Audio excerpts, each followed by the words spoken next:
Senator from West Virginia. Mr. President, I just can't believe that we're getting in this tit for tat in politics, and politics always enters and rules the day here.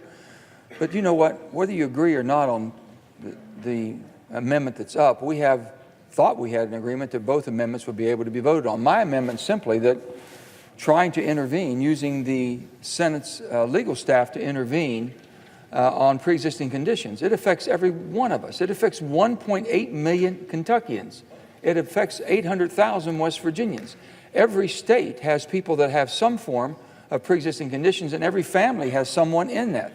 So what we're asking for is for us to go and fight the good fight. This whole piece of legislation, the law, is going to be in this suit with Texas versus the United States.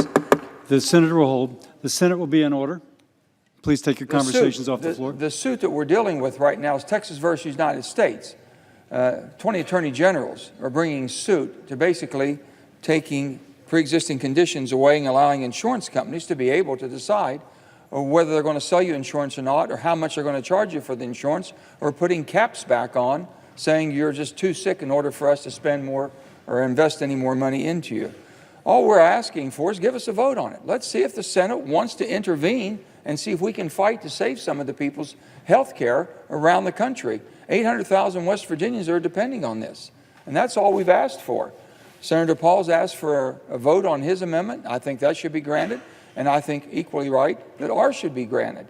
We thought there was an agreement earlier, and I don't know why politics, I don't know why I would not believe that politics has not been involved, but why it got involved this level to give us a vote.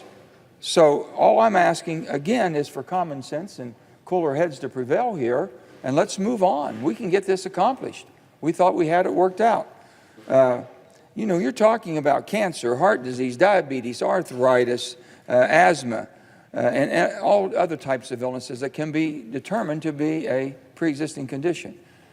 We have 400,000 West Virginians who have severe conditions, pre-existing conditions, that won't even be able to buy insurance because the insurance companies won't sell it to them. They're just too costly. There's not enough profit in it. They're too sick. They're out. Another 400,000 are going to have the rates raised to the point they probably can't afford it. I just don't know why we're going down this path again. And I don't think there's a Democrat or Republican. This is not a political issue. This is a life or death issue. So all I'm asking my colleagues on the Republican side, please consider this. Let us vote on it. You can vote the way you want to, go home and explain your vote. I'm okay with that. You want us to vote on the Planned Parenthood, whether people think that they should or should not, that's okay. Let them vote, go home and explain it.